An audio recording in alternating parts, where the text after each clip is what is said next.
So as the US has been more restricted to travel to Europe, there are a lot of people who still want to travel and want to know where maybe they can get in. And if you are European minded, you might want to consider Ireland and the UK. Travel Pulse is an industry magazine, and I saw this today that Ireland is going to ease COVID related restrictions in October. The reason for this is that they have achieved 90% vaccination rate. And so while other countries are starting to restrict us, Ireland is going the other way. So this might be an excellent year to visit Ireland, especially if you're going this fall or for the holiday season.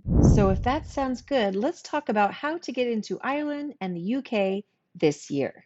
My first stop is going to be the Reopen EU website. This is the main place to go if you're looking for European travel and need to know what the COVID restrictions are. What I do here is I say travel plan. I'm coming from the rest of the world because I'm not in Europe currently. I'm in the US, and we want to go to Ireland here. Now, what this does is it brings up all of the travel restrictions currently in place for Ireland. As this article said here, as of October 22nd, it's going to open even more. Currently, it is September 8th. So this here is the current restrictions as of September 8th. But watch this website carefully because on the 22nd, this is going to change. That being said, let's cover what is required to enter Ireland right now. The first thing that you need to know is whether or not your country is considered a designated state. Designated state in this case is kind of their way of saying restricted countries.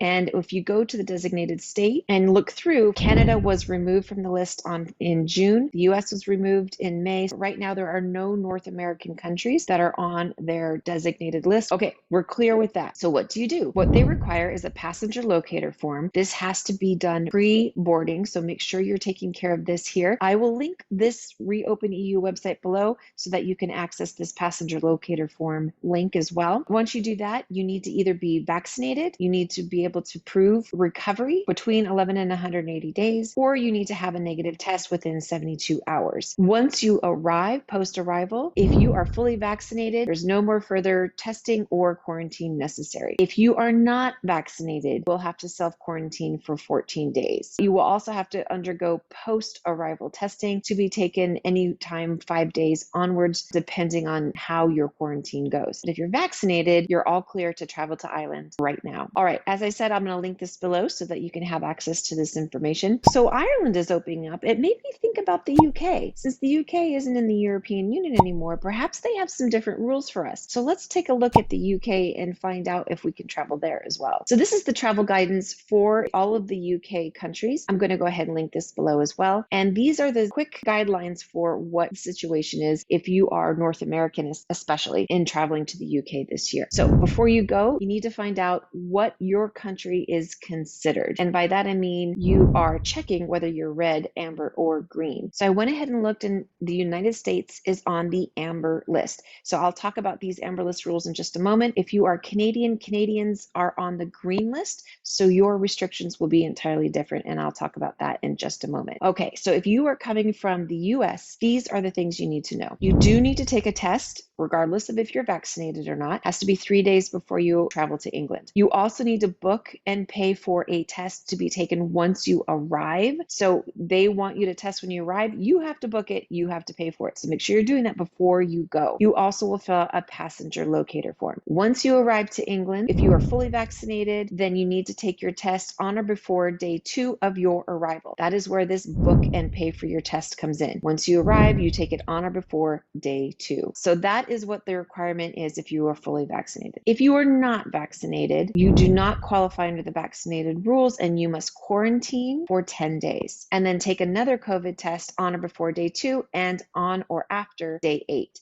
And you can read more about this here, and I will link this below. If you need to quarantine, you may be able to end your quarantine early if you pay for private COVID testing through the test to release scheme, which I have this information here. And I'm not going to go over this here because it's quite lengthy, but if you are not vaccinated and you want to see about being able to release via test, I'm going to link this below so that you can check out this information as well before you go. So that's all that's required if you're traveling. It just depends on if you're vaccinated or not vaccinated, what exactly it is that you will need to do. If you are Canadian and you're on the green list, this information is here. Same thing, you still need to take a test. You still need to test after you arrive. You still need a passenger locator form.